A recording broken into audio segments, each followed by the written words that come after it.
यदि आप भी सावन के माह में भगवान शिव जी की पूजा अर्चना करते हैं, खासकर शिवालय में जाकर, शिव मंदिर में जाकर भगवान शिव के निमित्त पूजा करते हैं, उनको जलाभिषेक करते हैं या फिर रुद्राभिषेक करते हैं, तो ये गलती तो नहीं करनी चाहिए, वरना पूजा आपकी व्यर्थ चली जाएगी। उसका कोई भी परिणाम, कोई भी फल आपको नहीं प्राप्त होगा। ओम नमः शिवाय। नमस्कार दोस्तों, आज के इस वीडियो में हम बहुत ही खास बातों पर चर्चा करने वाले हैं, जैसा कि आपने आज के थंबनेल को भी देखा होगा। सावन के माह में भगवान शिव जी की पूजा की जाती है विधि पूर्वक। यदि आप पूजा अर्चना करते हैं तो भगवान शिव की कृपा आपको प्राप्त होती है और इसके साथ ही माँ पार्वती का आशीर्वाद भी आपको प्राप्त होता है।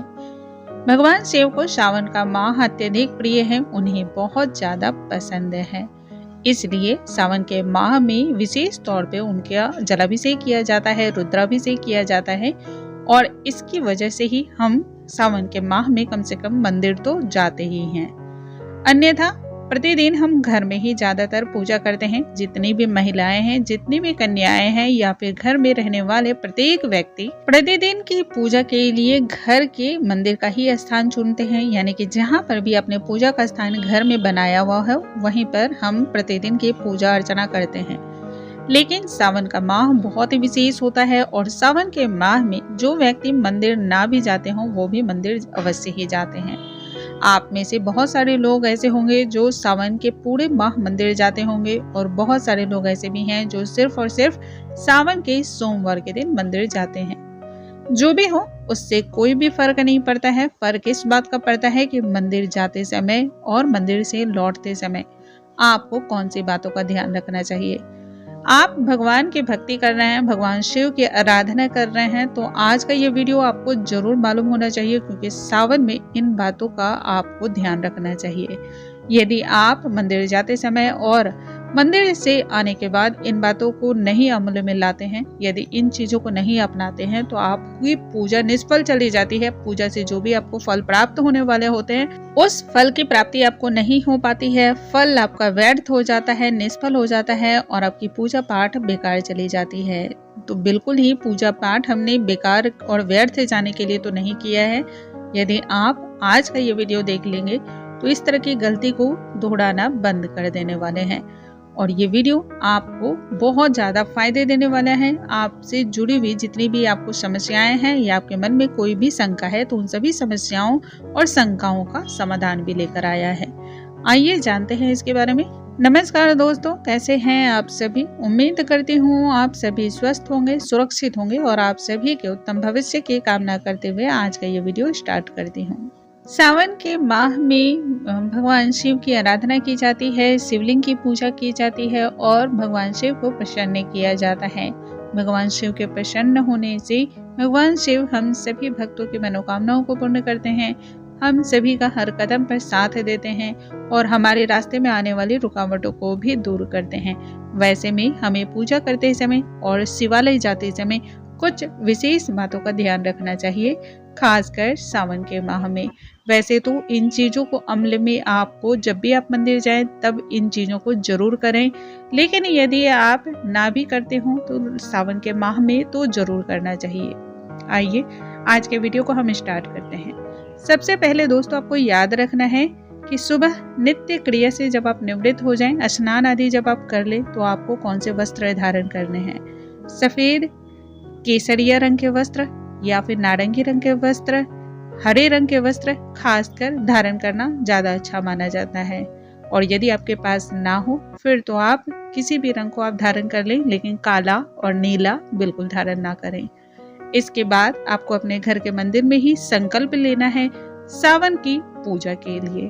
फिर वो आप सावन के पूरे माह पूजा करने वाले हों या फिर सावन सोमवार की पूजा का आप व्रत रख रहे हों, सावन सोमवार की पूजा कर रहे हों, हर हाल में आपको संकल्प लेना अति आवश्यक है।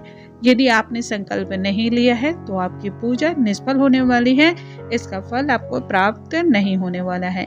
कहा जाता है संकल्प के माध्यम से आप भगवान को बताते हैं कि आपका नाम, एड्रेस और आपके घर का ठिकाना क्या है, ताकि आपके घर, आपके द्वारा किए गए कार्य से मिलने वाला जो भी फल है वो आपके घर सही सलामत आप तक पहुंच जाए। अब बहुत बार मुझसे इस तरह के प्रश्न पूछे जाते हैं कि घर के मंदिर में पहली पूजा करनी चाहिए या फिर शिवालय में पूजा पहले करके आनी चाहिए। तो दोस्तों, घर के मंदिर में सबसे पहले पूजा करने का विधान है, यह हमारे शास्त्रों में भी वर्णित है।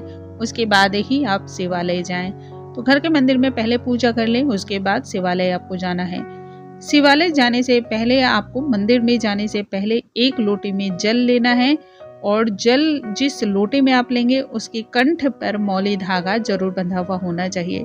यदि कंठ पर मौली धागा नहीं बंधा हुआ होता है तो इसे अशुभ माना जाता है। बहुत सारे लोग करते हैं ऐसा कि घर से लोटे को लेकर शिवालय जाते हैं और वहां मंदिर का ही जल भर कर वही शिवालय पर शिवलिंग पर अर्पण करते हैं। तो दोस्तों, ये गलत है। इस तरह से चढ़ाया गया जल भगवान भी स्वीकार नहीं करते हैं। जब भी आप शिवलिंग की पूजा करें, जब भी आप शिवलिंग पर जलाभिषेक करें तो घर से ही लोटे में जल लेकर जाएं। और यदि घर के 3-4 सदस्य हों तो ऐसे में किसी बड़े पतीले में, बड़ी कंटेनर में घर से ही जल लेकर जाएं ताकि सभी उससे ही जलार्पण करें। ये बहुत ही शुभ माना जाता है और इससे मिलने वाले फल भी विशेष होते हैं। जल में काला तिल या फिर चावल के दाने जरूर डालें और उसके बाद ही आप शिवलिंग पर जल अर्पण करें। ये बहुत ही अच्छा माना जाता है। जब भी आप शिवालय जाएं, शिव मंदिर जाएं, नंगे पैर जाएं, कोशिश करें कि पैरों में चप्पल, जूते ना धारण करें। जब आप घर से अपने पहले कदम को बाहर निकालें तो सबसे पहले सीधे पैर को बाहर निकालना बहुत ही अच्छा होता है और माना जाता है आज का पूजा आपका बहुत ही अच्छा होगा और इससे मिलने वाले फल की पुण्य प्राप्ति आपको प्राप्त होने वाली है। घर से बाहर निकलने से लेकर शिवालय पहुंचने तक आपको मानसिक रूप से यानी मन ही मन भगवान शिव के मंत्रों का जाप करते रहना चाहिए। इस बीच आप किसी से भी वार्तालाप, बातचीत ना करें। बहुत सारी महिलाएं ऐसी हैं जो घर से पूजा के लिए निकलती तो हैं, लेकिन रास्ते भर वो किसी न किसी टॉपिक पर और किसी न किसी सदस्य से बात करती भी जाती हैं, जिसे बहुत ही अशुभ माना जाता है। यदि आप पूजा का पूर्ण फल प्राप्त करना चाहते हो तो शिव मंदिर जब भी जाएं, मन ही मन मानसिक रूप से आपको शिव मंत्र का जाप करना है, किसी से भी वार्तालाप नहीं करनी है। मंदिर पहुंचने के बाद यानी कि शिवालय के द्वार पर आपको सबसे पहले पूजा करनी है। पूजा करने के लिए आप थोड़ा सा जल अर्पण करें और वहां पर पुष्प जरूर चढ़ा दें। इसके बाद ही शिवालय में आप अंदर जाएं। अब आती है बारी शिवलिंग पर जल अर्पण करने की। तो बहुत सारे लोगों को शिवलिंग पर जल अर्पण करने का सही तरीका मालूम नहीं है। भले ही आप शिवलिंग पे बहुत सारी चीजों को ना चढ़ाएं, लेकिन जो भी चढ़ाएं उसमें दिशा का मुख्य तौर पे ध्यान रखना बहुत जरूरी है। खासकर आपको याद रखना चाहिए, शिवलिंग पर यदि आप जल अर्पण कर रहे हो, दूध अर्पण कर रहे हो या फिर पंचामृत आप अर्पण कर रहे हो, उस समय आपका मुख उत्तर की ओर होना चाहिए, यानी कि जिधर से जल की धारा बहती हो ठीक उसके उल्टी दिशा में आपको आकर खड़े होना है। ये सबसे ज्यादा सही और शुभ दिशा मानी जाती है। इस तरीके से यदि आप जल अर्पण करते हैं तो इससे मिलने वाले फल भी विशेष होते हैं और आपका फल, आपकी पूजा का जो भी फल है वो पूर्ण तरीके से आपको प्राप्त होता है।